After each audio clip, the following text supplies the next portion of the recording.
டே 2 ஏலகிரியில் என்ன பண்ணுன்றதை பார்ப்போமா. ஸோ வாங்க, நாங்கள் எல்லாருமே கிரவுண்ட் ஃப்ளோரில் ரூம் எடுத்துக்கிட்டோம். ஸோ ஒரு ரூமில் 3 பேர்னு எடுத்துக்கிட்டோம். இதுதான் எங்கள் ரூமு. ஸோ எங்கள் ரூம் நான் காமிக்கிறேன். க்யூட்டாக கம்ஃபியாக இருந்தது, ஜாலியாக குழுகுலுன்னு இருந்துச்சு. அண்ட் அந்த ஸ்க்ரீன் வெளியில் பார்த்தீங்கன்னா இந்த மாதிரி ஸ்விம்மிங் பூல் லுக் இருக்கும். ஸோ நாங்கள் அங்கே போய் ஃபோட்டோ ஷூட் எடுத்துகிட்டு இருந்தோம். ஸோ இது குட்டி ஒரு ரெஸ்ட் ரூமு. அண்ட் அப்புறமா அங்கே ஒரு டிக்டாக் அந்த ஸ்விம்மிங் பூல் கிட்ட நாங்கள் பண்ணணும்னு பண்ணிட்டு பசிச்சிச்சு. ஸோ அப்புறம் பிரேக்ஃபாஸ்ட் நிறைய இருந்தது. பட் நான் பொங்கல் வடை தான் எடுத்துக்கிட்டேன். அப்புறமா வந்து அந்த டால்ஃபின் ரிசார்ட்டுக்கு வெளியவே வந்து நிறைய ஃபோட்டோ ஷூட் இடம்லாம் அழகாக இருந்தது. ஸோ எல்லாருமே ஒன்று தனித்தனியாக ஃபோட்டோ எடுத்துகிட்டு இருந்தோம், குரூப்பாக ஃபோட்டோ எடுத்துகிட்டு இருந்தோம், ஜாலியாக என்ஜாய் பண்ணிட்டு இருந்தோம். ஸோ எங்கள் ஹெச்ஆர் வந்து ஜாலியாக கலாய்ச்சிட்டு இருந்தார் எல்லாரையுமே. அப்புறம் அங்கே பக்கத்துலேயே வந்து ஒரு மரம் இருந்தது. அந்த மரத்தில் இப்படி ஆடிட்டே இருந்தால் பூ வந்து மேலே மேலே விழுது. ஸோ சினிமேட்டிக்காக வீடியோ எடுங்க அப்படின்னு சொல்லி கொடுத்துட்டு இருந்தேன். அப்புறம் வாங்க போர் அடிக்குதுன்னு ஃப்ரெண்ட்ஸையும் கூப்பிட்டு நீங்களும் வந்து ஃபோட்டோ எடுங்க அப்படின்னு சொல்லிட்டு. ஸோ நாங்கள் அங்கேருந்து செக் அவுட் பண்ணிவிட்டு லேக்கு போயிட்டோம். லேக்கில் அங்கே போய் ஃபுல்லாக வியூ பார்த்துட்டு அழகாக ரசிச்சுட்டு ஃபோட்டோ ஷூட் பண்ணிட்டு ஆஃபீஸ் கொலீக்ஸோட எவ்வளோ என்ஜாய் பண்ண முடியுமோ அவ்வளோ ஃபன்னாக நாங்கள் என்ஜாய் பண்ணிட்டு இருந்தோம் இந்த ட்ரிப்பை.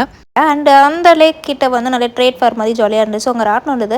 ஸோ எனக்கும் சில பேருக்கும் வந்து கொஞ்சம் ராட்டினம்னா செட் ஆகாது. ஸோ எங்களோட ஆஃபீஸில் சில பேர் போயிருந்தாங்க. அவங்களாம் ஜாலியாக என்ஜாய் பண்ணிட்டு இருந்தாங்க. வந்துட்டு ஒரே மயக்கமாக இருந்தாங்க. ஸோ அப்படியே வாங்க டிக்டாக் பண்ணலாம் அப்படின்னு அந்த இடத்துல போய் கூப்பிட்டு டிக்டாக் பண்ணிவிட்டு அப்புறம் கொஞ்சம் மயக்கமாக இருக்கவங்களுக்கு சோடா வாங்கி சாப்பிடுங்கன்னு சோடா சாப்பிடுங்கன்னு சொல்லிட்டு நான் வந்து காரப்பொரி சாப்பிடணும் போல இருக்குது அப்படின்ட்டு காரப்பொரி சாப்பிட்டு அங்கேருந்து கிளம்பிட்டோம், தூங்கிட்டு. அப்போ வந்து டைம் 12:30 கிட்ட இருக்கும்னு நினைக்கிறேன். நாங்கள் கிளம்பி ஆம்பூரில் வந்து 2:30 இருக்கும்னு நினைக்கிறேன். ஸோ அங்கே வந்து பிரியாணி சாப்பிட்டுட்டு நாங்கள் வேனில் ஏறி ஜாலியாக ஃபன் பண்ணி என்ஜாய் பண்ணிட்டு இருந்தோம். நீங்கள் அதை கண்டிப்பாக கேட்கணும், பாருங்க.